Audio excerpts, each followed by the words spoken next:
গল্পকথন by Kallol চ্যানেলে আমরা আজকে শুরু করছি বিভূতিভূষণ বন্দ্যোপাধ্যায়ের লেখা অপরাজিত। আজ প্রথম পর্ব। দুপুর প্রায় গড়াইয়া গিয়াছে। রায়চৌধুরীদের বাড়ির বড় ফটকে রবিবাসরীয় ভিখারিদের ভিড় এখনো ভাঙে নাই। বীরু মুহুরির ওপর ভিখারির চাউল দিবার ভার আছে, কিন্তু ভিখারিদের মধ্যে পর্যন্ত অনেকে সন্দেহ করে যে জমাদার শম্ভুনাথ সিংহের সঙ্গে যোগ সাজসের ফলে তাহারা ন্যায্য প্রাপ্য হইতে প্রতিবারই বঞ্চিত হইতেছে। ইহা লইয়া তাহাদের ঝগড়া দ্বন্দ্ব কোনো কালেই মেটে নাই। শেষ পর্যন্ত দারোয়ানেরা রাগিয়া উঠে। রামনিহৌরা সিং দু চারজনকে গলা ধাক্কা দিতে যায়। তখন হয় বুড়ো খাজাঞ্চি মহাশয় নয়তো গিরিশ গমস্তা আসিয়া ব্যাপারটা মিটাইয়া দেয়। প্রায় কোনো রবিবারই ভিখারি বিদায় ব্যাপারটা বিনা গোলমালে নিষ্পন্ন হয় না। রান্নাবাড়িতে কি একটা লইয়া এতক্ষণ রাঁধুনীদের মধ্যে বচসা চলিতেছিল। রাঁধুনী বামনি মোক্ষদা থালায় নিজের ভাত সাজাইয়া লইয়া রণে ভঙ্গ দিয়া সরিয়া পড়াতে সেখানকার গোলমালও একটু কমিল। রাঁধুনীদের মধ্যে সর্বজয়ার বয়স অপেক্ষাকৃত কম। বড়লোকের বাড়ি, শহরবাজার জায়গা, পাড়া গিয়ে মেয়ে বলিয়া ইহাদের এসব কথাবার্তায় সে বড় একটা থাকে না। তবুও মোক্ষদা বামনি তাহাকে মধ্যস্থ মানিয়া সদু ঝিয়ের কি অবিচারের কথা সবিস্তারে বর্ণনা করিতেছিল। যখন যে দলে থাকে তখন সে দলের মন জোগাইয়া কথা বলাটা সর্বজয়ার একটা অভ্যাস। এই জন্য তাহার উপর কাহারও রাগ নাই। মোক্ষদা সরিয়া পড়ার পর সর্বজয়াও নিজের ভাত বাড়িয়া লইয়া তাহার থাকিবার ছোট ঘরটাতে ফিরিল। এই বাড়িতে প্রথম আসিয়া বছর দুই ঠাকুর দালানের পাশের যে ঘরটাতে সে থাকিত, এই ঘরটা সেটা নয়। তাহারই সামনাসামনি পশ্চিমের বারান্দার কোণের ঘরটাতে সে এখন থাকে। সেই রকমই অন্ধকার, সেই ধরনেরই স্যাঁতস্যাঁতে মেজে। তবে সে ঘরটার মতো ইহার পাশে আস্তাবল নাই, এই একটু সুবিধার কথা। সর্বজয়া তখনও ভালো করিয়া ভাতের থালা ঘরের মেঝেতে নামায় নাই। এমন সময় সদুঝি অগ্নিমূর্তি হইয়া ঘরের মধ্যে ঢুকিল। বলি, মুখী বামনি কি পচ্চে দিচ্ছিল তোমার কাছে শুনি? বদমাইশ মাগি কোথাকার! আমার নামে যখন তখন যার তার কাছে লাগিয়ে করবে কি জিজ্ঞেস করি? বলে দেয় যেন বড় বৌরানীর কাছে, যায় যেন বলতে। তুমিও দেখে নিও বলে দিচ্ছি বাছা। আমি যদি গিন্নিমার কাছে বলে ওকে এ বাড়ি থেকে না তাড়াই, তবে আমি রামনিধি ভাড়ের মেয়ে নই নই নই, এই তোমায় বলে দিলুম। সর্বজয়া হাসি মুখে বলিল, না সদু মাসি, সে বললেই অমনি আমি শুনব কেন? তাছাড়া ওর স্বভাব তো জানো, ওই রকম। মনে কোনো রাগ নেই, মুখে হাও হাও করে বকে। এমন তো কিছু বলেও নি। আর তাছাড়া আমি আজ 2 মাস 10 মাস তো নয়, তোমায় দেখছি আজ 3 বছর। বললেই কি আর আমি শুনি? 3 বছর এ বাড়িতে ঢুকেছি, কই তোমার নামে। শুধু ঝি একটু নরম হইয়া বলিল, অপু কোথায়? দেখছি না যে। আজ তো রবিবার, স্কুল তো আজ বন্ধ। সর্বজয়া প্রতিদিন রান্নাঘরের কাজ সারিয়া আসিয়া তবে স্নান করে। তেলের বাটিতে বোতল হইতে নারিকেল তেল ঢালিতে ঢালিতে বলিল, কোথায় বেরিয়েছে? ওই শেটেদের বাড়ির পাশে কোন বন্ধুর বাড়ি, সেখানে ছুটির দিনে যায় বেড়াতে, তাই বুঝি বেরিয়েছে। ছেলে তো নয়, একটা পাগল। দুপুর রোদ্দুর রোজ মাথার উপর দিয়ে যাওয়া চাই তার। দাঁড়িয়ে কেন, বসো না মাসি। শুধু বলিল, না তুমি খাও, আর বসব না। ভাবলুম যাই, কথাটা গিয়ে শুনে আসি, তাই এলুম। বলেও বেলা মুখী বামনিকে একটু বুঝিয়ে দিও। খোকাবাবুর ভাতে সেই দইয়ের হাড়ি বই করা মনে নেই বুঝি? সদুর পেটে অনেক কথা আছে বুঝলে, দেখতেই ভালো মানুষটি, বলো বুঝিয়ে। সদু ঝি চলিয়া গেলে সর্বজয়া তেল মাখিতে বসিল।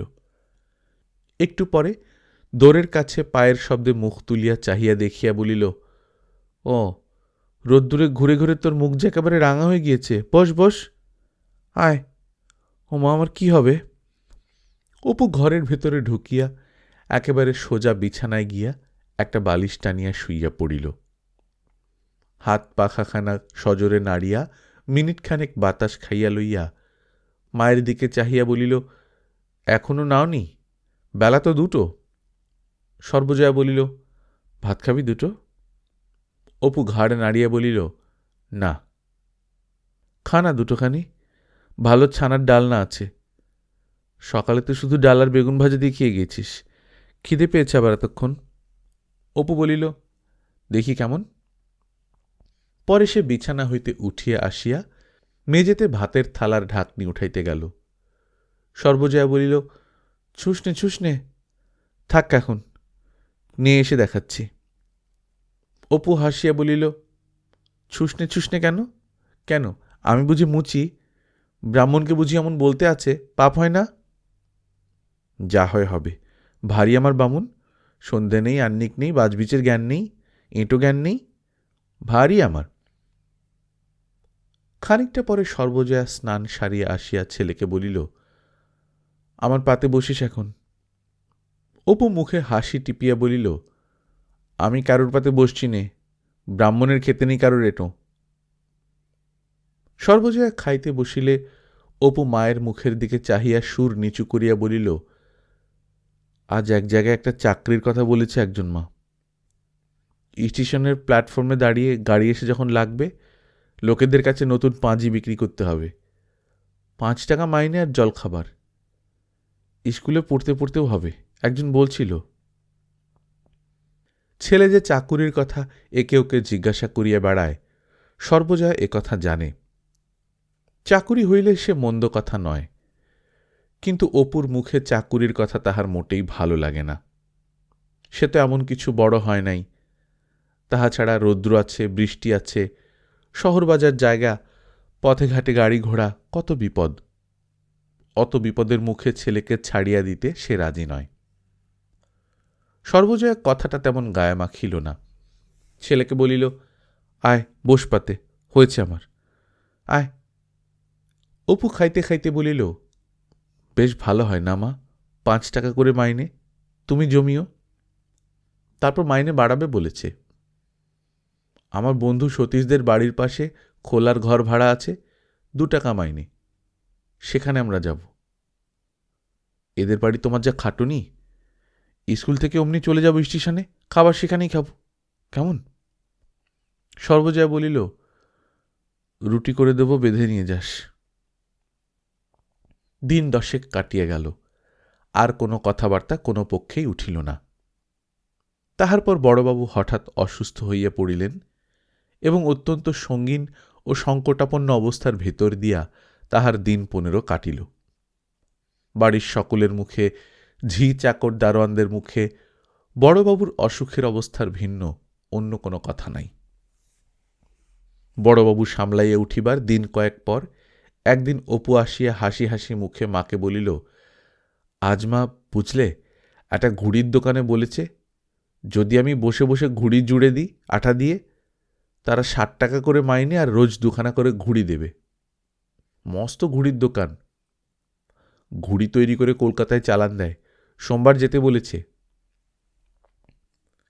এই আশার দৃষ্টি, এই হাসি, এইসব জিনিস সর্বজয়ার অপরিচিত নয়। দেশে নিশ্চিন্দিপুরের ভিটাতে থাকিতে কতদিন, দীর্ঘ 15-16 বৎসর ধরিয়া মাঝে মাঝে কতবার স্বামীর মুখে এই ধরনের কথা সে শুনিয়াছে। এই সুর, এই কথার ভঙ্গি সে চেনে। এইবার একটা কিছু লাগিয়া যাইবে, এইবার ঘটিল, অল্পই দেরি। নিশ্চিন্দিপুরের যথাসর্বস্ব বিক্রয় করিয়া পথে বাহির হওয়ার মূলেও সেই সুরেরই মোহ। 4 বৎসর এখনো পূর্ণ হয় নাই, এই দশা ইহার মধ্যে। কিন্তু সর্বজয়া চিনিয়াও চিনিল না। আজ বহুদিন ধরিয়া তাহার নিজের গৃহ বলিয়া কিছু নাই, অথচ নারীর অন্তর্নিহিত নীড় বাঁধিবার পিপাসাটুকু ভেতরে ভেতরে তাহাকে বড় পীড়া দেয়। অবলম্বন যতই তুচ্ছ ও ক্ষণভঙ্গুর হোক, মন তাহাই আঁকড়াইয়া ধরিতে ছুটিয়া যায়, নিজেকে ভুলাইতে চেষ্টা করে। তাহা ছাড়া পুত্রের অনভিজ্ঞ মনের তরুণ উল্লাসকে পরিণত বয়সের অভিজ্ঞতার চাপে শ্বাসরোধ করিয়া মারিতে মায়াও হয়। সে বলিল, তা যাস না সোমবার? বেশ তো, দেখে আসিস। হ্যাঁ, শুনিসনি? মেজ বৌরানী যে শিগগির আসছেন, আজ শুনছিলাম রান্নাবাড়িতে। অপুর চোখ মুখ আনন্দে উজ্জ্বল হইয়া উঠিল। আগ্রহের সুরে জিজ্ঞাসা করিল, কবে মা, কবে? এই মাসের মধ্যেই আসবেন। বড়বাবুর শরীর খারাপ, কাজ টাজ দেখতে পারেন না, তাই মেজবাবু এসে থাকবেন দিন কতক। লীলা আসিবে কিনা এই কথা দুইবার মাকে বলি বলি করিয়াও কি জানি কেন সে শেষ পর্যন্ত জিজ্ঞাসা করিতে পারিল না। বাহিরে যাইতে যাইতে মনে মনে ভাবিল, তাদের বাড়ির সবাই আসছে, মা বাবা আসছে, আর সে কি সেখানে পড়ে থাকবে? সেও আসবে, ঠিক আসবে। পরদিন সে স্কুল হইতে ফিরিয়া তাহাদের ঘরটাতে ঢুকিতেই তাহার মা বলিল, অপু, আগে খাবার খেয়ে নে, আজ একখানা চিঠি এসেছে, দেখাচ্ছি। অপু বিস্মিত মুখে বলিল, চিঠি? কোথায়, কে দিয়েছে মা? কাশীতে তাহার বাবার মৃত্যুর পর হইতে এই পর্যন্ত আজ 2.5 বৎসরের উপর এই বাড়িতে তাহারা আসিয়াছে। কই, কেহ তো একখানা পোস্ট কার্ডে এক ছত্র লিখিয়া তাহাদের খোঁজ করে নাই। লোকের যে পত্র আসে এই কথা তাহারা তো ভুলিয়াই গিয়াছে। সে বলিল, কই দেখি। পত্র, তা আবার খামে, খামটার উপর মায়ের নাম লেখা। সে তাড়াতাড়ি পত্রখানা খাম হইতে বাহির করিয়া অধীর আগ্রহের সহিত সেখানাকে পড়িতে লাগিল। পড়া শেষ করিয়া বুঝিতে না পারার দৃষ্টিতে মায়ের মুখের দিকে চাহিয়া বলিল, ভবতারণ চক্রবর্তী কে মা? পরে পত্রের উপরকার ঠিকানাটা আরেকবার দেখিয়া বলিল, কাশী থেকে লিখেছে। সর্বজয়া বলিল, তুই তোকে নিশ্চিন্তপুরে দেখেছিস? সেই সেবার গেলেন, দুর্গাকে পুতুলের বাক্স কিনে দিয়ে গেলেন, তুই তখন 7 বছরের। মনে নেই তোর? 3 দিন ছিলেন আমাদের বাড়ি। জানি মা, দিদি বলতো তোমার জ্যাঠামশাই হন না? তাই এতদিন তো আর কোনো আপন নয়, দূর সম্পর্কের। জ্যাঠামশাই তো দেশে বড় একটা থাকতেন না, কাশী গয়া ঠাকুরদেবতার জায়গায় ঘুরে ঘুরে বেড়াতেন, এখনো বেড়ান। ওদের দেশ হচ্ছে মনসাপোতা, আড়ংঘাটার কাছে। সেখান থেকে ক্রোশ 2, সেবার আড়ংঘাটায় যুগল দেখতে গিয়ে ওদের বাড়ি গিয়েছিলাম 2 দিন। বাড়িতে মেয়ে জামাই থাকত, সে মেয়ে জামাই তো লিখেছেন মারা গিয়েছে, ছেলে পুলে কারণ নেই। অপু বলিল, হ্যাঁ তাই তো লিখেছেন। নিশ্চিন্তপুরে গিয়ে আমাদের খোঁজ করেছেন, সেখানে শুনেছেন কাশী গিয়েছি, তারপর কাশীতে গিয়ে আমাদের সব খবর জেনেছেন। এখানকার ঠিকানা নিয়েছেন বোধহয় রামকৃষ্ণ মিশন থেকে। সর্বজয়া হাসিল। আমি দুপুরবেলা খেয়ে একটু বলি গড়াই, খেমেছি বললে, তোমার একখানা চিঠি আছে, হাতে নিয়ে দেখি আমার নাম। আমি তো অবাক হয়ে গেলাম। তারপর খুলে পড়ে দেখি এই নিতে আসবেন লিখেছেন শিগগির। দেখ দেখি কবে আসবেন লেখা আছে কিছু? অপু বলিল, বেশ হয় না মা, এদের এখানে একদণ্ড ভালো লাগে না। তোমার খাটুনিটা কমে, সেই সকালে উঠে রান্নাবাড়ি ঢোকো আর 2-3টে। ব্যাপারটা এখনো সর্বজয়া বিশ্বাস করে নাই। আবার গৃহ মিলিবে, আশ্রয় মিলিবে, নিজের মনোমতো ঘর গড়া চলিবে। বড়লোকের বাড়ির এই রাঁধুনি বৃত্তি, এই ছন্ন ছাড়া জীবনযাত্রায় কি এতদিনে? বিশ্বাস হয় না। অদৃষ্ট তেমন নয় বলিয়া ভয় করে। তাহার পর দুজনে মিলিয়া নানা কথাবার্তা চলিল। জ্যাঠামশাই কিরকম লোক, সেখানে যাওয়া ঘটিলে কেমন হয়, নানা কথা উঠিবার সময় অপু বলিল, শেঠেদের বাড়ির পাশে কাঠগোলায় পুতুল নাচ হবে একটু পরে, দেখে আসবো মা। সকাল সকাল ফিরবি, যেন ফটক বন্ধ করে দেয় না, দেখিস। পথে যাইতে যাইতে খুশিতে তাহার গা কেমন করিতে লাগিল, মন যেন শোলার মতো হালকা।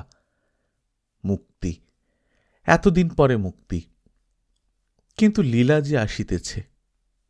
পুতুল নাচের আসরে বসিয়া কেবলই লীলার কথা মনে হইতে লাগিল। লীলা আসিয়া তাহার সহিত মিশিবে তো? হয়তো এখন বড় হইয়াছে, হয়তো আর তাহার সঙ্গে কথা বলিবে না। পুতুল নাচ আরম্ভ হইতে অনেক দেরি হইয়া গেল, না দেখিয়াও সে যাইতে পারিল না। অনেক রাত্রে যখন আসর ভাঙিয়া গেল, তখন তাহার মনে পড়িল এত রাত্রে বাড়ি ঢোকা যাইবে না, ফটক বন্ধ করিয়া দিয়াছে। বড়লোকের বাড়ির দারোয়ানরা কেহ তাহার জন্যে গরজ করিয়া ফটক খুলিয়া দেবে না। সঙ্গে সঙ্গে বড় ভয়ও হইল। রাত্রিতে এইরকম একা সে বাড়ির বাহিরে কাটায় নাই। কোথায় এখন সে থাকে? মাই বা কি বলিবে? আসরের সব লোক চলিয়া গেল। আসরের কোণে একটা পান লেমনেরের দোকানে তখনও বেচাকেনা চলিতেছে। সেখানে একটা কাঠের বাক্সের উপর সে চুপ করিয়া বসিয়া রহিল। তারপর কখন যে ঘুমাইয়া পড়িয়াছে জানে না। ঘুম ভাঙিয়া দেখিল ভোর হইয়া গিয়াছে, পথে লোক চলাচল আরম্ভ হইয়াছে। সে একটু বেলা করিয়া বাড়ি ফিরিল। ফটকের কাছে বাড়ির গাড়ি দুইখানি তৈয়ার হইয়া দাঁড়াইয়া আছে। দেউড়িতে ঢুকিয়া খানিকটা আসিয়া দেখিল বাড়ির ৩-৪ জন ছেলে সাজিয়া গুজিয়া কোথায় চলিয়াছে।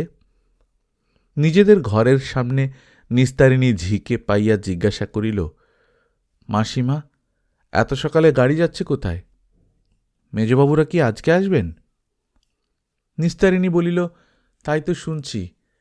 কাল চিঠি এসেছে, শুধু মেজবাবু আর বৌরানী আসবেন। লীলা দিদিমণি এখন আসবে না, স্কুলের এক্সামিন। সেই বড়দিনের সময় তবে আসবে। গিন্নিবাবু বলছিলেন বিকেলে। অপুর মনটা এক মুহূর্তে দমিয়া গেল। লীলা আসিবে না। বড়দিনের ছুটিতে আসিলেই বাকি। সে তো তাহার আগে এখান হইতে চলিয়া যাইবে। যাইবার আগে একবার দেখা হইয়া যাইত এই সময় আসিলে। কতদিন সে আসে নাই। তাহার মা বলিল, বেশ ছেলে তো, কোথায় ছিলি রাত্রিরে? আমার ভেবে সারা রাত চোখের পাতা বোঝেনি কাল। অপু বলিল, রাত বেশি হয়ে গেল, ফটক বন্ধ করে দেবে জানি। তাই আমার এক বন্ধু ছিল আমার সঙ্গে পড়ে, তাদেরই বাড়িতে। পরে হাসিয়া ফেলিয়া বলিল, না মা, সেখানে পানের দোকানে একটা কেরোসিন কাঠের বাক্স পড়েছিল, তার উপর শুয়ে। সর্বজয়া বলিল, ও মা, কি হবে এই সারা রাত ঠান্ডায় সেখানে? লক্ষ্মী ছাড়া ছেলে, যে তুমি ফের কোনোদিন সন্ধ্যার পরে কোথাও। তোমার বড্ড ইয়ে হয়েছে না? অপু হাসিয়া বলিল, আমি কি করে ঢুকবো বলো না, ফটক ভেঙে ঢুকব?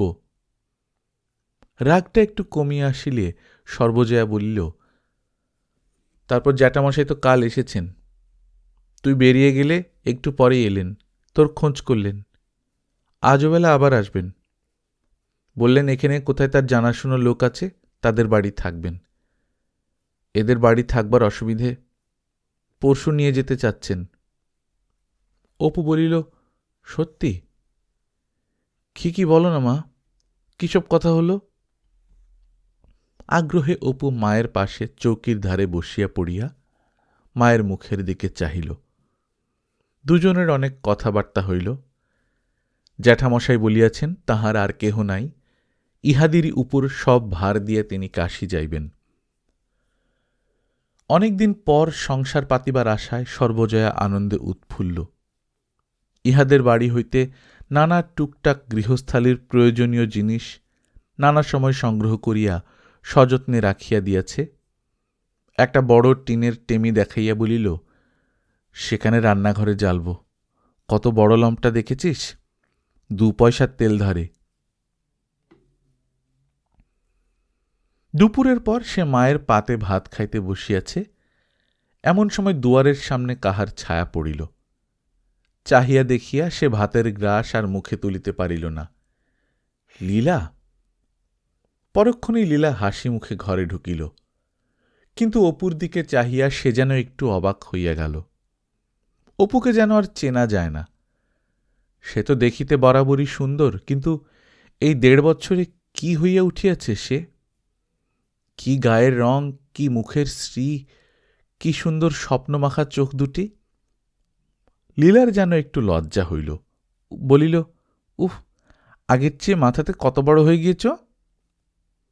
লীলার সম্বন্ধে অপুর ঠিক সেই কথাই মনে হইল। এ যেন সে লীলা নয়, যাহার সঙ্গে সে 1.5 বছর পূর্বে অবাধে মিলিয়া মিশিয়া কত গল্প ও খেলা করিয়াছে। তাহার তো মনে হয় না লীলার মতো সুন্দরী মেয়ে সে কোথাও দেখিয়াছে? রানুদিও নয়। খানিকক্ষণ সে যেন চোখ ফিরাইতে পারিল না। দুজনেই যেন একটু সংকোচ বোধ করিতে লাগিল। অপু বলিল, তুমি কি করে এলে? আমি আজ সকালেও জিজ্ঞেস করেছি। নিস্তারিণী মাসি বলল তুমি আসবে না, এখন স্কুলের ছুটি নেই, সেই বড়দিনের সময় নাকি আসবে। লীলা বলিল, আমার কথা তোমার মনে ছিল? না, তা কেন? তারপর এতদিন পরে বুঝি? বেশ, একেবারে ডুমুরের ফুল। ডুমুরের ফুল আমি না তুমি? খোকামনির ভাতের সময় তোমাকে যাওয়ার জন্য চিঠি লিখলাম ঠাকুমায়ের কাছে, এবারই সবাই গেল, যাওনি কেন? অপু এসব কথা কিছু জানে না, তাহাকে কেহ বলে নাই। জিজ্ঞাসা করিল, খোকামনিকে? বা, আমার ভাই, জানো না? এই 1 বছরের হল। লীলার জন্যে অপুর মনে একটু দুঃখ হইল।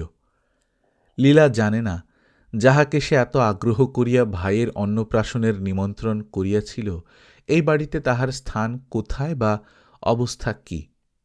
সে বলিল, 1.5 বছর আসনি না? পড়ছ কোন ক্লাসে? লীলা তক্তপোষের কোণে বসিয়া পড়িল, বলিল, আমি আমার কথা কিছু বলবো না, আগে তোমার কথা বলো। তোমার মা ভালো আছেন? তুমিও তো পড়ো না? আমি এবারে মাইনর ক্লাসে উঠব।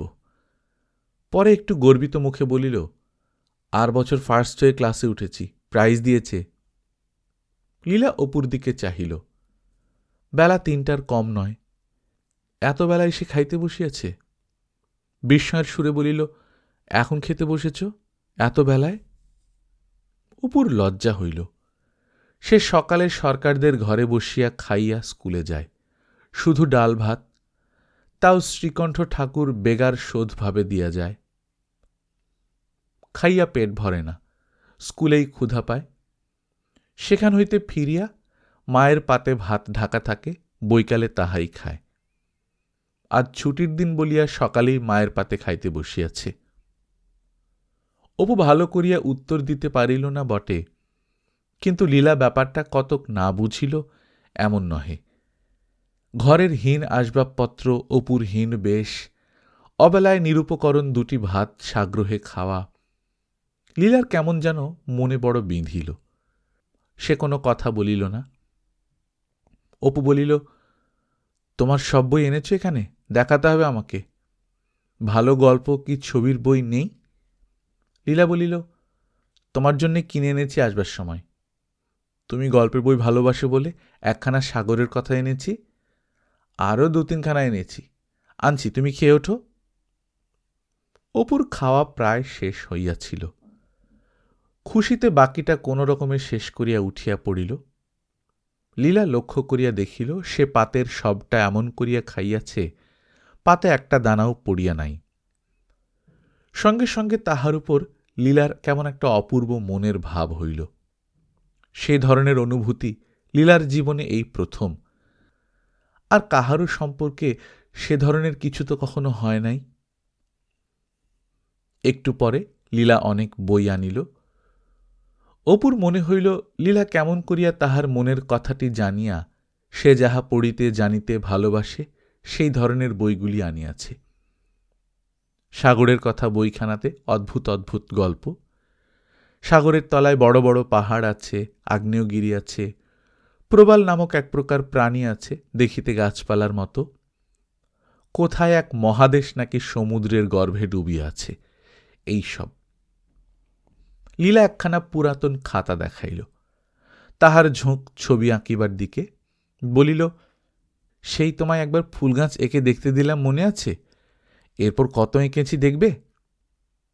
অপুর মনে হইল, লীলার হাতের আঁকা আগের চেয়ে এখন ভালো হইয়াছে। সে নিজে একটা রেখা কখনো সোজা করিয়া টানিতে পারে না। ড্রয়িংগুলি দেখিতে দেখিতে লীলার দিকে চাহিয়া জিজ্ঞাসা করিল, বেশ এঁকেছ তো? তোমাদের স্কুলে করায় না এমনি আঁকো? এতক্ষণ পরে অপুর মনে পড়িল, লীলা কোন স্কুলে পড়ে, কোন ক্লাসে পড়ে, সে কথা কিছুই জিজ্ঞাসা করা হয় নাই। বলিল, তোমাদের কি স্কুল? এবার কোন ক্লাসে পড়ছ? এবার মাইনর 2nd ক্লাসে উঠেছি, গিরীন্দ্র মোহিনী গার্লস স্কুল, আমাদের বাড়ির পাশেই। অপু বলিল, জিজ্ঞেস করব? লীলা হাসি মুখে ঘাড় নাড়িয়া চুপ করিয়া রহিল। অপু বলিল, আচ্ছা বলো, চট্টগ্রাম কর্ণফুলীর মোহনায় এর ইংরেজি কি হবে?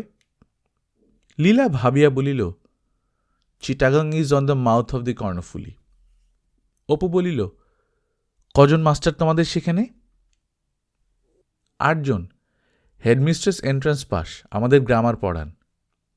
পরে সে বলিল, মার সঙ্গে দেখা করবে না? এখন যাব না একটু পরে যাব? বিকেলে যাবক্ষণ, সেই ভালো। তাহার পরে সে একটু থামিয়া বলিল, তুমি শোনোনি লীলা, আমরা যেখান থেকে চলে যাচ্ছি? লীলা আশ্চর্য হইয়া অপুর দিকে চাহিয়া রহিল, বলিল, কোথায়? আমার এক দাদামশাই আছেন, এতদিন পরে তিনি আমাদের খোঁজ পেয়ে তাদের দেশের বাড়িতে নিয়ে যেতে এসেছেন। অপু সংক্ষেপে সব বলিল। লীলা বলিল, চলে যাবে? বারে, হয়তো সে কি আপত্তি করিতে যাইতেছিল, কিন্তু পরক্ষণেই বুঝিল যাওয়া না যাওয়ার ওপর অপুর তো কোনো হাত নাই, কোনো কথাই এক্ষেত্রে বলা চলিতে পারে না। খানিকক্ষণ কেহই কথা বলিল না। লীলা বলিল, তুমি বেশ এখানে থেকে স্কুলে পড়ো না কেন? সেখানে কি স্কুল আছে? পড়বে কোথায়? সে তো পাড়াগা। আমি থাকতে পারি, কিন্তু মা তো আমায় এখানে রেখে থাকতে পারবে না। নইলে আর কি, না হয় এক কাজ করো না কেন, কলকাতায় আমাদের বাড়ি থেকে পড়বে। আমি মাকে বলবো অপূর্ব আমাদের বাড়িতে থাকবে। বেশ সুবিধে, আমাদের বাড়ির সামনে আজকাল ইলেকট্রিক ট্রাম হয়েছে, ইঞ্জিনও নেই, ঘোড়াও নেই, এমনিই চলে। তারের মধ্যে বিদ্যুৎ পোড়া আছে, তাতে চলে। কীরকম গাড়ি? তারের ওপর দিয়ে চলে?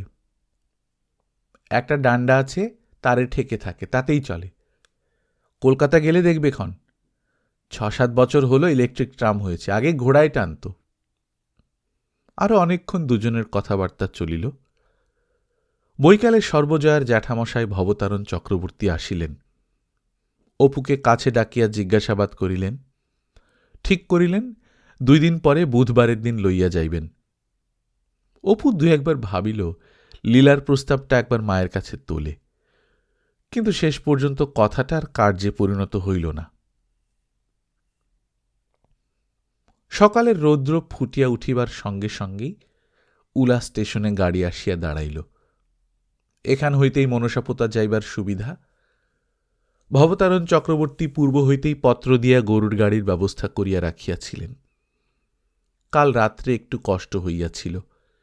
এক্সপ্রেস ট্রেনখানা দেরিতে পৌঁছানোর জন্য ব্যান্ডেল হইতে নৈহাটির গাড়িখানা পাওয়া যায় নাই। ফলে বেশি রাত্রে নৈহাটিতে আসিয়া অনেকক্ষণ বসিয়া থাকিতে হইয়াছিল।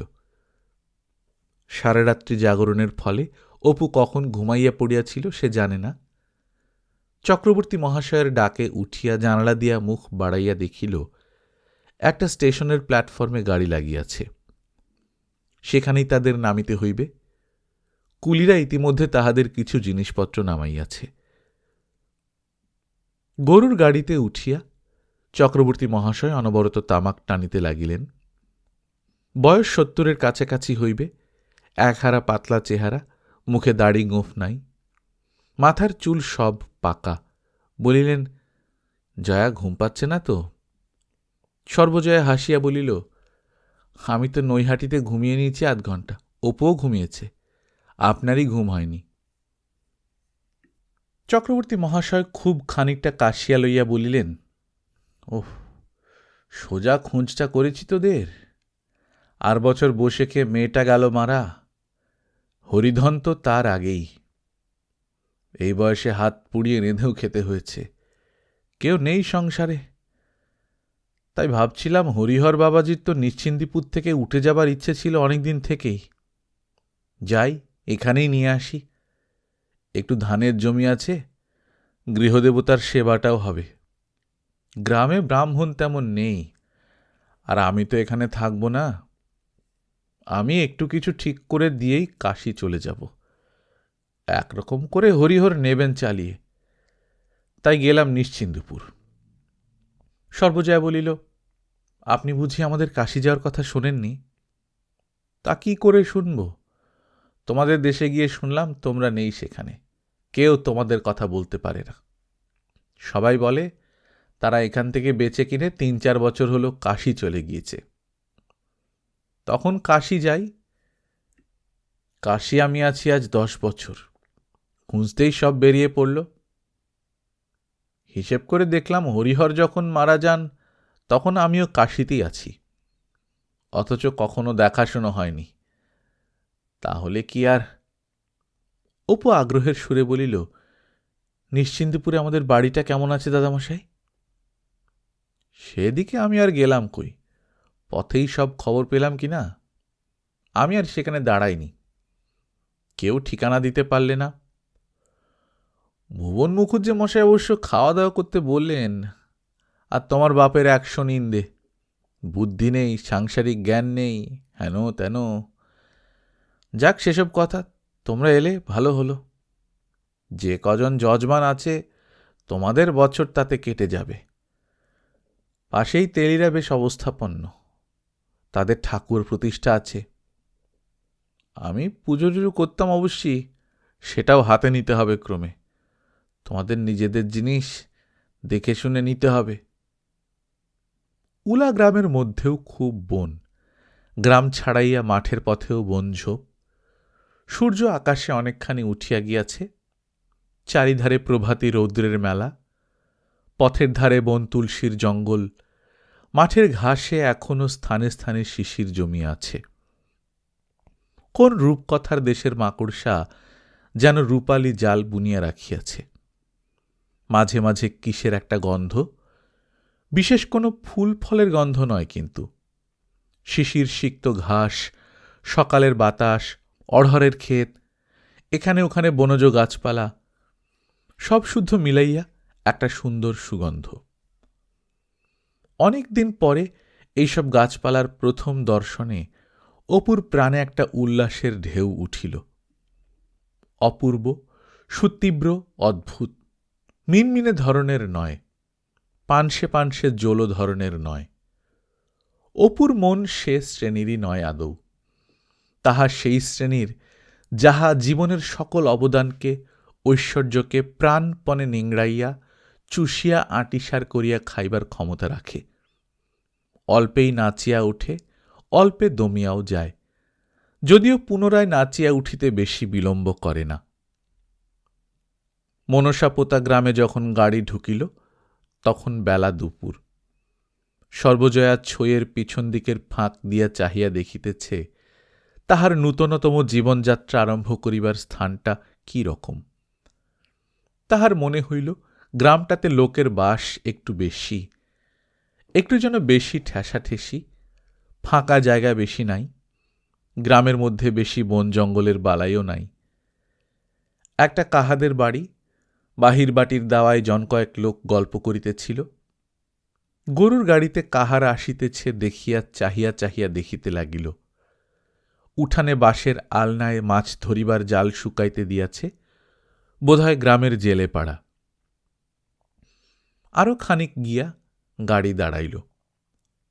ছোট্ট উঠানের সামনে একখানি মাঝারি গোছের চালা ঘর, দুখানা ছোট্ট দোচালা ঘর, উঠানে একটা পেয়ারা গাছ ও একপাশে একটা পাত কুয়া। বাড়ির পেছনে একটা তেঁতুল গাছ, তাহার ডালপালা বড় চালাঘরখানার উপর ঝুঁকিয়া পড়িয়াছে। সামনের উঠানটা বাঁশের জাফরি দিয়ে ঘেরা। চক্রবর্তী মহাশয় গাড়ি হইতে নামিলেন। অপু মাকে হাত ধরিয়া নামাইল। চক্রবর্তী মহাশয় আসিবার সময় যে তেলি বাড়ির উল্লেখ করিয়াছিলেন, বৈকালের দিকে তাহাদের বাড়ির সকলে দেখিতে আসিল। তেলিগিন্নি খুব মোটা, রং বেজায় কালো, সঙ্গে 4-5টি ছেলে মেয়ে, 2টি পুত্রবধূ। প্রায় সকলেরই হাতে মোটা মোটা সোনার অনন্ত দেখিয়া সর্বজয়ার মন সম্ভ্রমে পূর্ণ হইয়া উঠিল। ঘরের ভিতর হইতে 2খানা কুশাসন বাহির করিয়া আনিয়া সলজ্জভাবে বলিল, আসুন আসুন, বসুন।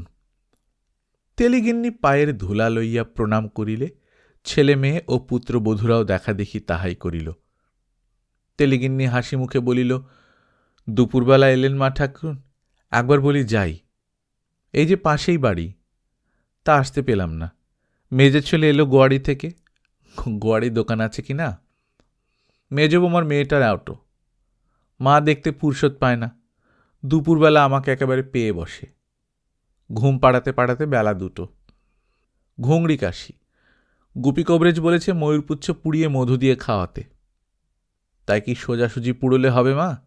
64 ফৈজত। কাঁসার ঘটির মধ্যে পোড়ো, তা ঘুঁটের জাল করো, তা ঢিমে আছে চড়াও। হ্যাঁ রে হাজরি, ভোঁদা গোয়াড়ি থেকে কাল মধু এসেছে কিনা জানিস? 18-19 বছরের একটি মেয়ে ঘাড় নাড়িয়া কথার উত্তর দিবার পূর্বেই তেলিগিন্নি তাহাকে দেখাইয়া বলিল, ওইটি আমার মেজ মেয়ে, বহরমপুরে বিয়ে দিয়েছি। জামাই বড়বাজারে এদের দোকানে কাজকর্ম করেন। নিজেদেরও গোলা দোকান রয়েছে কালনা, বেহাই সেখানে দেখেন শোনেন। কিন্তু হলে কি হবে মা? এমন কথা ভূভারতে কেউ কখনো শুনেছে? 2 ছেলে নাতি নাতনি বেয়ান মারা গেলেন ভাদ্র মাসে, মাঘ মাসে বুড়ো আবার বিয়ে করে আনলে। এখন ছেলেদের সব দিয়েছে ভেন্ন করে। জামাইয়ের মুশকিল, ছেলে মানুষ। তা উনি বলেছেন, তা এখন তুমি বাবা আমাদের দোকানেই থাকো, কাজ দেখো, শোনো, দেখো। ব্যবসাদারের ছেলে, তারপর একটা হিল্লে লাগিয়ে দেওয়া যাবে। বড় পুত্রবধূ এতক্ষণ কথা বলে নাই। সে ইহাদের মতো হুড বার্নিশ নয়, বেশ টকটকে রং, বোধহয় শহর অঞ্চলের মেয়ে। এ দলের মধ্যে সেই সুন্দরী। বয়স 22-23 হবে। সে নিচের ঠোঁটের কেমন চমৎকার এক প্রকার ভঙ্গি করিয়া বলিল, এরা এসেছেন, সারাদিন খাওয়া দাওয়া হয়নি, এদের আজকে সব ব্যবস্থা তো করে দিতে হবে। বেলাও তো গিয়েছে, এরা আবার রান্না করবেন। এমন সময় অপু বাড়ির উঠানে ঢুকিল। সে আসিয়াই গ্রামখানা বেড়াইয়া দেখিতে বাহিরে গিয়াছিল। তেলিগিন্নি বলিল, কে মা ঠাকরুন? ছেলে বুঝি? এই এক ছেলে? বাহ, চেহারা যেন রাজপুত্তুর। সকলেরই চোখ তাহার উপর পড়িল। অপু উঠানে ঢুকিয়াই এতগুলি অপরিচিতের সম্মুখে পড়িয়া কিছু লজ্জিত ও সংকুচিত হইয়া উঠিল। পাশ কাটাইয়া ঘরের মধ্যে ঢুকিতেছিল, তাহার মা বলিল, দাঁড়া না এখানে, ভারী লাজুক ছেলে মা, এখন ওইটুকুতে দাঁড়িয়েছে। আর এক মেয়ে ছিল, তা। সর্বজয়ার গলার স্বর ভারী হইয়া উঠিল। গিন্নি ও বড় পুত্রবধূ একসঙ্গে বলিল, নেই? হ্যাঁ মা। সর্বজয়া বলিল, সে কি মেয়ে মা? আমায় চলতে এসেছিল। কি চুল, কি চোখ, কি মিষ্টি কথা। বকো ঝকো গাল দাও, মার মুখে উঁচু কথাটি কেউ শোনেনি কোনোদিন। ছোট বউ বলিল, কত বয়সে গেল মা? এই 13 পড়েই। ভাদ্র মাসে 13 পড়ল, আশ্বিন মাসের 7ই। দেখতে দেখতে 4 বছর হয়ে গেল। তেলিগিন্নি দীর্ঘ নিঃশ্বাস ছাড়িয়া কহিল, আহা মা, তা কি করবে বলো? সংসারে থাকতে গেলে সবই। তাই উনি বললেন। আমি বললুম, আসুন তারা। চক্রবর্তী মশাই পূজা আচ্চা করেন। তা উনি মেয়ে জামাই মারা যাওয়ার পর থেকে বড় থাকেন না। গায়ে এক ঘর বামুন নেই, কাজকর্ম সেই গোয়াড়ি দৌড়তে হয়। থাকলে ভালো। বীরভূম না বাঁকুড়া জেলা থেকে সেবার এলো কি চাটুর্যে। কি নামটা রে পাঁচি? বললে বাস করব। বাড়ি থেকে চাল ডাল সিধে পাঠিয়ে দিই। 3 মাস রইল। বলে আজ ছেলেপিলে আনবো, কাল ছেলেপিলে আনবো। ওমা, এক মাগে গোয়ালার মেয়ে উঠোন ঝাড় দিত আমাদের। তা বলি, বামুন মানুষ এসেছে, ওরও কাজটা করে দিস। ঘেন্নার কথা শোনো মা, আর বছর শিবরাত্রির দিন তাকে নিয়ে। বউ দুটি ও মেয়েরা খিলখিল করিয়া হাসিয়া উঠিল। সর্বজয়া অবাক হইয়া বলিল, পালালো নাকি? পালালো কি এমন তেমন পালালো মা? সেই সঙ্গে আমাদের এক পোস্ত বাসন। কিছুই জানি নে মা, সব নিজের ঘর থেকে। বলি, আহা, বামুন এসেছে, করুক, আছে বাড়তি। তা সেই বাসন সব শুদ্ধ নিয়ে দুজনে নিউদ্দেশ। যাক সেসব কথা মা, উঠি আজ তাহলে। রান্নার কি আছে না আছে বলো মা, সব দি বন্দোবস্ত করে। 8-10 দিন কাটিয়া গেল। সর্বজয়া ঘর বাড়ি মনের মতো করিয়া সাজাইয়াছে, দেওয়াল উঠান নিকাইয়া পুঁছিয়া লইয়াছে। নিজস্ব ঘরদোর অনেকদিন ছিল না। নিশ্চিন্দপুর ছাড়িয়া অবধি নাই। এতদিন পরে একটা সংসারের সমস্ত ভার হাতে পাইয়া সে গত 4 বৎসরের সঞ্চিত সাধ মিটাইতে ব্যস্ত হইয়া পড়িল। জ্যাঠামশাই লোক মন্দ নহেন বটে, কিন্তু শীঘ্রই সর্বজয়া দেখিল তিনি একটু বেশি কৃপণ। ক্রমে ইহাও বোঝা গেল তিনি যে নিছক পরার্থপরতার ঝুঁকেই ইহাদের এখানে আনিয়াছেন তাহা নহে, অনেকটা আনিয়াছেন নিজের গরজে। তেলিদের প্রতিষ্ঠিত ঠাকুরটি পূজা না করিলে সংসার ভালোরূপ চলে না, তাহাদের বার্ষিক বৃত্তিও বন্ধ হইয়া যায়। এই বার্ষিক বৃত্তি সম্বল করিয়াই তিনি কাশী থাকেন। পাকা লোক, অনেক ভাবিয়া চিন্তিয়া তবে তিনি ইহাদের আনিয়া তুলিয়াছেন। সর্বজয়াকে প্রায়ই বলেন, জয়া, তোর ছেলেকে বল কাজকর্ম সব দেখে নিতে, আমার মেয়াদার কতদিন, ওদের বাড়ির কাজটা দিক না আরম্ভ করে, সিধের চালাই তো মাস চলে যাবে। সর্বজয়া তাহাতে খুব খুশি। সকলের তাগিদে শীঘ্রই অপু পূজার কাজ করিতে আরম্ভ করিল। দুটি একটি করিয়া কাজকর্ম আরম্ভ হইতে হইতে ক্রমে এ পাড়ায় ও পাড়ায় অনেক বাড়ি হইতেই লক্ষ্মী পূজায় মাকাল পূজায় তাহার ডাক আসে। অপু মহা উৎসাহে প্রাতঃস্নান করিয়া উপনয়নের চেলির কাপড় পরিয়া নিজের টিনের বাক্সের বাংলা নিত্যকর্ম পদ্ধতিখানা হাতে লইয়া পূজা করিতে যায়। পূজা করিতে বসিয়া আনাড়ির মতো কোন অনুষ্ঠান করিতে কোন অনুষ্ঠান করে, পূজার কোনো পদ্ধতি জানে না। বারবার বইয়ের উপর ঝুঁকিয়া পড়িয়া দেখে কি লেখা আছে। বজ্রায় হুং বলিবার পর শিবের মাথার বজ্রের কি গতি করিতে হইবে, ও ব্রহ্মপৃষ্ঠ ঋষি সুতলছন্দ কূর্মদেবতা বলিয়া কোন মুদ্রায় আসনের কোন কিভাবে ধরিতে হইবে, কোন রকমে গোঁজামিল দিয়া কাজ সারিবার মতো পটুত্ব তাহার আয়ত্ত হয় নাই। সুতরাং পদে পদে আনাড়িপনাটুকু ধরা পড়ে। সেদিন সেটুকু বেশি করিয়া ধরা পড়িল ও পাড়ার সরকারদের বাড়ি। যে ব্রাহ্মণ তাহাদের বাড়িতে পূজা করিত সে কি জন্য রাগ করিয়া চলিয়া গিয়াছে। গৃহদেবতা নারায়ণের পূজার জন্যে তাহাদের লোক অপুকে ডাকিয়া লইয়া গেল। বাড়ির বড় মেয়ে নিরুপমা পূজার জোগাড় করিয়া দিতেছিল। 14 বছরের ছেলেকে চেলি পরিয়া পুঁথি বগলে গম্ভীর মুখে আসিতে দেখিয়া সে একটু অবাক হইল। জিজ্ঞাসা করিল, তুমি পুজো করতে পারবে? কি নাম তোমার? চকর্তিমশাই তোমার কে হন? মুখচোরা অপু মুখে বেশি কথা জোগাইল না। লাজুক মুখে সে গিয়া আনাড়ির মতো আসনে বসিল। পূজা কিছুদূর অগ্রসর হইতে না হইতেই নিরুপমার কাছে পূজারীর বিদ্যা ধরা পড়িয়া গেল। নিরুপমা হাসিয়া কহিল, ও কি, ঠাকুর নামিয়ে আগে নাইয়ে নাও, তবে তো তুলসী দেবে। অপু থতমত খাইয়া ঠাকুর নামাইতে গেল। নিরুপমা বসিয়া পড়িয়া বলিল, তাড়াতাড়ি করো না, এইটাতে আগে ঠাকুর নামাও। আচ্ছা, এখন বড় তাম্রকুণ্ডুতে জল ঢালো। অপু ঝুঁকিয়া পড়িয়া বইয়ের পাতা উল্টাইয়া স্নানের মন্ত্র খুঁজিতে লাগিল। তুলসীপত্র পরাইয়া শালগ্রামকে সিংহাসনে উঠাইতে যাইতেছে। নিরুপমা বলিল, ও কি, তুলসী পাতা উপর করে পড়াতে হয় বুঝি? চিৎ করে পড়াও। ঘামে রাঙা মুখ হইয়া কোন রকমে পূজার সাঙ্গ করিয়া অপু চলিয়া আসিতেছিল। নিরুপমা ও বাড়ির অন্যান্য মেয়েরা তাহাকে আসন পাতিয়া বসাইয়া ভোগের ফলমূল ও সন্দেশ জলযোগ করাইয়া তবে ছাড়িয়া দিল। মাসখানেক কাটিয়া গেল।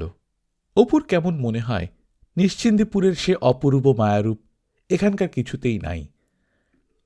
এই গ্রামে নদী নাই, মাঠ থাকিলেও সে মাঠ নাই। লোকজন বেশি, গ্রামের মধ্যেও লোকজন বেশি। নিশ্চিন্দিপুরের সেই উদার স্বপ্ন মাখানো মাঠ, সে নদী তীর এখানে নাই। তাদের দেশের মতো গাছপালা, অত ফুল ফল পাখি, নিশ্চিন্দিপুরের সে অপূর্ব বনবৈচিত্র্য, কোথায় সেসব? কোথায় সে নিবিড় পুষ্পিত ছাতিম বন, ডালে ডালে সোনার সিঁদুর ছড়ানো সন্ধ্যা? সরকার বাড়ি হইতে আজকাল প্রায়ই পূজা করিবার ডাক আসে। শান্ত স্বভাব ও সুন্দর চেহারার গুণে অপুকেই আগে চায়। বিশেষ বারব্রতের দিনে পূজাপত্র সারিয়া অনেক বেলায় সে ধামা করিয়া নানা বাড়ির পূজার নৈবেদ্য ও চাল কলা বহিয়া বাড়ি আনে। সর্বজয়া হাসি মুখে বলে, ও আজ চাল অনেক হয়েছে দেখছি, দেখি সন্দেশ কাদের বাড়ির নৈবেদ্যতে দিল রে? অপু খুশির সহিত দেখাইয়া বলে, কুণ্ডবাড়ি থেকে কেমন একছড়া কলা দিয়েছে দেখেছ মা? সর্বজয়া বলে, এবার বোধহয় ভগবান মুখ তুলে চেয়েছেন, এদের ধরেই থাকা যাক, গিন্নি লোক বড় ভালো। মেজ ছেলের শ্বশুরবাড়ি থেকে তত্ত্ব পাঠিয়েছে, অসময় রাম, অমনি আমার এখানে পাঠিয়ে দিয়েছে, খাস এখন দুধ দিয়ে। এত নানা রকমের ভালো জিনিস সর্বজয়া কখনো নিজের আয়ত্তের মধ্যে পায় নাই। তাহার কতকালের স্বপ্ন। নিশ্চিন্দিপুরের বাড়িতে কত নিস্তব্ধ মধ্যাহ্নে উঠানের উপর ঝুঁকিয়া পড়া বাঁশবনের পত্র স্পন্দনে, ঘুঘুর ডাকে তাহার অবসন্ন অন্যমনস্ক মন যে অবাস্তব সচ্ছলতার ছবি আপন মনে ভাঙিত গড়িত। হাতে খরচ নাই, ফুটা বাড়িতে জল পড়ে বৃষ্টির রাত্রে, পাড়ায় মুখ পায় না, সকলে তুচ্ছ করে, তাচ্ছিল্য করে, মানুষ বলিয়াই গণ্য করে না। সেসব দিনের স্মৃতির সঙ্গে আমরুল শাকের বনে পুরনো পাঁচিলে দীর্ঘ ছায়ার সঙ্গে যেসব দূরকালের দুরাশার রঙে রঙিন ভবিষ্যৎ জড়ানো ছিল, এই তো এতদিনে তাহারা পৃথিবীর মাটিতে নামিয়ে আসিয়াছে। পূজার কাজে অপুর অত্যন্ত উৎসাহ। রোজ সকালে উঠিয়া সে কলুপাড়ার একটা গাছ হইতে রাশিকৃত কচি কচি বেলপাতা পাড়িয়া আনে। একখানা খাতা বাঁধিয়াছে, তাহাতে সর্বদা ব্যবহারের সুবিধার জন্যে নানা দেবদেবীর স্তবের মন্ত্র, স্নানের মন্ত্র, তুলসীদান প্রণালী লিখিয়া লইয়াছে। পাড়ায় পূজা করিতে নিজের তোলা ফুল বেলপাতা লইয়া যায়।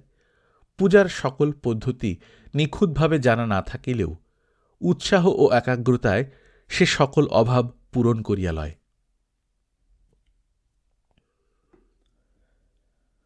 গল্পকথন বাই কল্লোল চ্যানেলে আপনারা শুনছেন বিভূতিভূষণ বন্দ্যোপাধ্যায়ের লেখা অপরাজিত। আজ প্রথম পর্ব। আমরা নিয়মিত গল্প পাঠ করে শোনাচ্ছি। আপনারা যারা প্রথমবারের মতো শুনছেন, কাইন্ডলি সাবস্ক্রাইব করে নেবেন। গল্প পাঠ ভালো লাগলে বন্ধুদের সঙ্গে শেয়ার করবেন। নিজে ভালো থাকবেন, আশপাশের লোকজনকে ভালো রাখবেন। টাটা।